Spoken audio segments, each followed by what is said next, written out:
ఆదిలాబాద్ జిల్లా వార్తల విషయానికి వస్తే ఆదిలాబాద్ జిల్లాతో పాటు నిర్మల్ జిల్లాలో ఈరోజు ఇంటర్మీడియట్ బోర్డు పరీక్షలు ప్రశాంతంగా ప్రారంభమయ్యాయి. ఆదిలాబాద్ జిల్లా వ్యాప్తంగా మొత్తం 18,808 మంది పరీక్షలు రాస్తుండగా ఈరోజు మొదటి సంవత్సరము 9,106 మంది పరీక్షలు రాశారు. జిల్లా వ్యాప్తంగా 31 పరీక్షా కేంద్రాలను ఏర్పాటు చేశారు. ప్రతి పరీక్షా కేంద్రం వద్ద సీసీ కెమెరాను ఏర్పాటు చేశారు.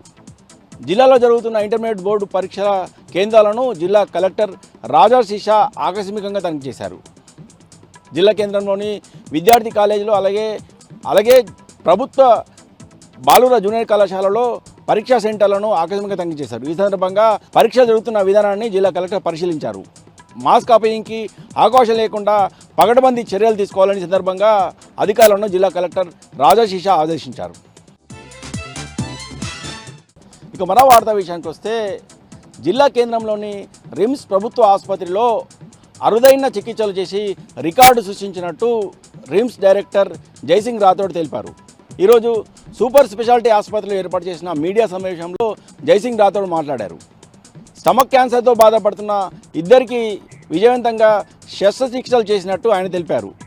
ఈ ఆపరేషన్లు ప్రైవేట్లో చేయించుకోవాలంటే 5 లక్షల నుంచి 10 లక్షల రూపాయలు ఖర్చు అవుతుందని, ఈ ఆపరేషన్లను రిమ్స్ ప్రభుత్వ ఆసుపత్రిలో ఉచితంగా చేసినట్టు రిమ్స్ డైరెక్టర్ తెలిపారు. గత సంవత్సర కాలంలో దాదాపు 400 ఆపరేషన్లు చేసినట్టు రిమ్స్ డైరెక్టర్ తెలిపారు.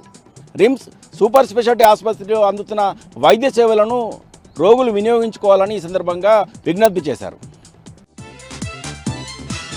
ఇక నిర్మల్ జిల్లా వార్తల విషయానికి వస్తే నిర్మల్ పట్టణంలోని ఆస్తి బకాయిదారులపై మున్సిపల్ అధికారులు కొరడా జులిపించారు.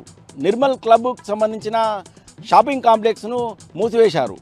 ఈ షాపింగ్ కాంప్లెక్స్ సంబంధించి 2019 నుంచి ఇప్పటివరకు కూడా 12 లక్షల రూపాయలు మున్సిపాలిటీకి ఆస్తి బకాయి చెల్లించాల్సింది. ఎన్నోసార్లు ఈ క్లబ్కు సంబంధించిన చైర్మన్కు నోటీసులు జారీ చేసినా చైర్మన్ ఏమాత్రం పట్టించుకోకపోవడంతో ఈరోజు నిర్మల్ క్లబ్కు సంబంధించిన కాంప్లెక్స్ను మూయించేసినట్టు మున్సిపల్ అధికారులు తెలిపారు.